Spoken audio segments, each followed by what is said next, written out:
Hello everybody, welcome to iExamBee's LegalBee. This is Amrita, your law faculty at iExamBee. We have come up with a daily mock test series at LegalBee exclusively on all the important subjects of law. This is going to be really helpful for you in any of the competitive examinations that you are going to give after your LLB.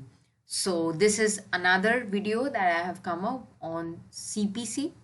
First video, I have already discussed with you all the first topic, preliminary part and suits in general. And in this video, I'm going to cover the second topic. But before we start with that, don't forget to subscribe to our YouTube channel. अगर आपके कोई भी queries हैं, आप हमें directly इस video के comment section में लिख सकते हैं, or else you can write to us at hello@iexambee.com or call on this number and get all the details about the courses that are available at iExambee.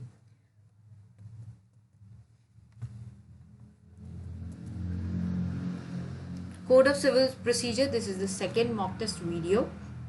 Do download these PPTs as these will be very helpful for you.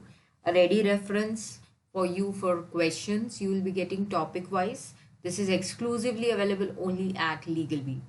Suits in general, that is CPC. First topic which I started was suits in general. I covered some part of it and I also discussed questions from the preliminary part, the definitions and all. In this video, what we will be covering is the jurisdiction part, place of suing, institution of suits, summons and discovery and judgment and decree. इस part से हम लोग कुछ important questions discuss करने वाले हैं.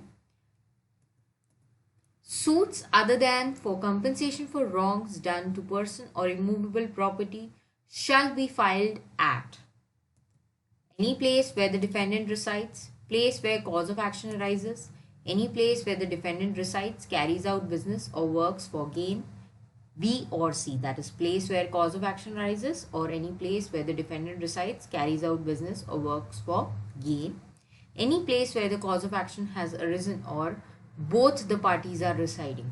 That means wherever plaintiff or defendant resides or actually the cause of action has arisen. So this is what is the question. Question is simple. But sometimes what happens, the options become tricky for us to understand first. So for these questions, be very careful when you are reading the options. Answer is very simple, D, as option B or C is what is the choice given in section 20. Other suits to be instituted where defendant resides or cause of action arises, not where plaintiff resides. Where defendant resides or the cause of action arises. So what was the correct option? B or C, that is D. Place where cause of action arises or any place where the defendant resides, carries out business or works for gain, that is covered under section 20 of CPC. So these jurisdiction related questions you should be very thoroughly prepared with, especially इस section से कई बार question पूछा जाता है because students get confused कि defendant है या plaintiff है या सिर्फ कॉज ऑफ एक्शन है. So where defendant is residing, suits are preferred there, or he is carrying out business at a place, suits are preferred to be filed there, and that is what is the provision in CPC. That's why. And cause of action is obviously going to be there. Next, no objection as to jurisdiction shall be allowed by dash except when it was taken before the court of first instance at the earliest possible opportunity. Appellate court, court of first instance, revisional court, any court, appellate or revisional court. Now this is also a very beautiful question, that objections relating to jurisdiction, first thing by whom it can be raised, and second thing is at what possible opportunity. So always remember, at the first instance you have to raise objections to jurisdiction. It will be a preliminary issue always. Remember this. So where it can be raised, before which court, that also concept should be very clear in your mind. And the answer is E, appellate or revisional court. Section 21, no objection as to the place of suing shall be allowed by any appellate or revisional court unless such objection was taken in the court of first instance at the earliest possible opportunity, and in all cases where issues are settled at or before such settlement, and unless there has been a consequent failure of justice. So this is what is section 21. Section 21 is an important provision from CPC. A suit is duly instituted if filed as per which section of CPC. Now I have taken some section based questions also, or provision based questions also, because what happens, we skip the important provisions. I don't want you people to do that. So note down the provisions from which I have asked you direct section based questions, so that you can understand that these provisions are very important. So whether it is an order, whether it is a section which is directly talking about duly institution of suit, this should be very clear, and you should remember that it is section 26 that talks about institution of suits. Every suit shall be instituted by what? इस पर भी question पूछा जा सकता है. Every suit shall be instituted by presentation of a plaint or in such other manner as may be prescribed. In every plaint, facts shall be proved by affidavits, provided that such an affidavit shall be in the form and manner as prescribed under Order 6 of Rule 15A. So this section is very, very important. You can mark it. Duly institution of suits also should be clear what it is. Duly instituted in the sense all the criteria are fulfilled. Institution of suit is checked that whether the proper presentation of plaint has been made out or not, whether the prescribed particulars are there or not, whether affidavit is there or not. All these things are, if are satisfied, that checklist which has to be checked by the officer who is going to accept the suit, has to check whether all the documents are there, and then only the suit will be instituted, and it will be said that it is duly instituted. Every suit shall be instituted by presentation of a plaint, filing of plaint in duplicate, along with an affidavit, filing of pleading, filing of both the pleadings along with an affidavit. Now here the options are so nearly similar that we feel that all the options are correct, or more than one option is correct. Definitely ये question में ऐसे पूछा गया, and many a times this happens. So we have to be careful of such kind of questions and choose the most appropriate answer always. So every suit shall be instituted by, as per section 26 institution of suits, every suit shall be instituted by the presentation of a plaint or in such other manner as may be prescribed. So blindly you have to mark A.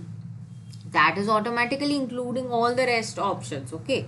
So like that you have to apply a logic. Once a suit has been instituted, summons may be issued to the defendant on such day, not beyond how many days from the date of institution of suit. Very commonly asked question this is. You all have to remember it. Section 27 directly talks about summons to defendants. Remember, these are only summons to defendants. This also should be clear, or else we get confused that whether it is summons to defendant, whether it is summons to witness. So the correct answer is 30 days. As for section 31, summons can be issued to the thing which I told you has come in the form of a question. 31 is dealing with summons to whom? Now 27 is dealing with summons to defendants. So 31 is going to deal with summons to witnesses. Provisions in section 27, 28 and 29 shall apply to summonses to give evidence or produce documents or other material objectives. To witnesses also that is going to be applicable, but this is not inherently covered under section 27, 28, 29. It has been expressly given in section 31 for that purpose. The court may compel attendance of a person by imposing a fine of not more than. Now there is a fine which has been fixed in CPC. First we should know that, and there is a direct provision for that, for compelling attendance of a person as a witness also. So what is the fine that can be imposed? There is a minimum limit, not more than that. Court cannot impose a fine more than that. There is a direct provision for it. Answer is 5,000 currently. Penalty for default, section 32 of CPC. Imposing a fine not exceeding 5,000 rupees. The court, after the case has been heard, shall pronounce a judgment, and it shall be executed. It shall be operative. On such judgment, a decree shall follow. On such judgment, decree is prepared. On such judgment, decree order is attached. Now this question also I would say is very easy, but at the same time, because of the options, it is made tricky. So these kind of questions you have to be very careful about. Now what will be the correct answer in this question? You can think before I give you the answers. I want you people to brainstorm somewhere. at least in such kind of questions.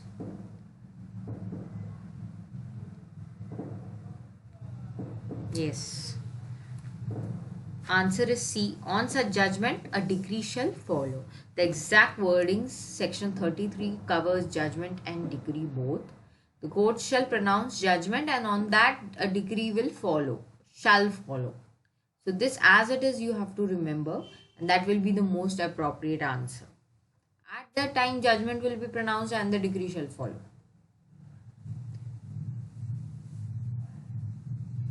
A foreign summons has been issued by any civil court, which is a foreign court, then how that summons will be served. Now here the explanation has been shared actually, but not an issue. I have not shared the answer exactly.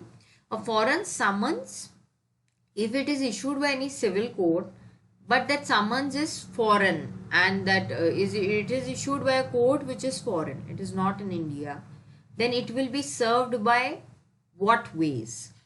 It will be served by whom? Courts in territories to which the CPC is applicable. Foreign courts only will serve it. Foreign courts issuing the summons will be serving it. No court in Indian territory will serve it, or both C and D. That is, foreign court issuing the summons will only serve it and no court in the Indian territory can serve it. This is also a limitation along with that. This option C and D talks about the power will be exercised by foreign court and at the same time there won't be any kind of summons issued by Indian territory. That also has been clarified as a limitation. So which is the best answer as per section 29, which expressly covers service of foreign summons? It is very clear in the last line, as you can see, it has been highlighted in bold and italics that the summons may be sent to the courts in the territories to which this code is extending, that is to which CPC is applicable, and it will be served as if they were summons issued by such courts. By which courts? By the Indian territorial courts, because it will be deemed that it is issued by them and like that they will be serving that particular summons even if it is a foreign summons. So the correct option will be A. As for section 31, summons can be issued to a witness to give evidence, to produce documents or produce material objects, to give evidence and produce documents, to give evidence and produce documents or material objects. Now this also, the provision is there in front of you. What has happened? Now what we go through the provision and go that summons is going to be issued to the witness, but for what purpose we skip to read that, and then what happens when the question comes, we get jumbled up, that because we are not very sure that whether the summons is issued to witness only for producing evidence or giving evidence in the court, or along with that even document production, even production of material objects. So yes, it is directly mentioned in the section, and according to that all the three elements are there. So option E will be correct. To give evidence, witness can be called, and also along with that he can be asked to produce documents also, he can be asked to produce material objects also, or can be there and can be there, but all the three elements are covered under section 31, that is summons to a witness. So this is how your studies should be very comprehensive, and at the same time you should be thoroughly prepared with at least the important sections. Remember that. So this was all that I had to discuss with you all from second topic of CPC. And if you have any queries, you can come to us anytime at iExamBee. You can check more mock tests. All are free at iExamBee. www.iexambee.com you can visit. And also I have two updates. There is a free workshop with Robin sir. He's a senior counsel and he is having experience of more than 25 years of litigation at the Honorable High Court of Punjab and Haryana and also the Supreme Court of India. And he is going to guide the students, law discipline people on litigation, judiciary and ADA courses as a career, and this is really going to be very helpful. So as soon as the forms are out, do register yourself and subscribe to LegalBee for that purpose and stay updated. There is also a judiciary course that has been started at iExamBee, and it is comprising of 2 tests each week that you will be getting, prelims and mains. And also one class will be there for mains question discussion in every week. Weekly class will be there. So you can check out the details of the course as well. It is a 6 months course, and you can check all the details at www.iexambee.com. Don't forget to subscribe and prepare 50% faster with iExambee. Thank you.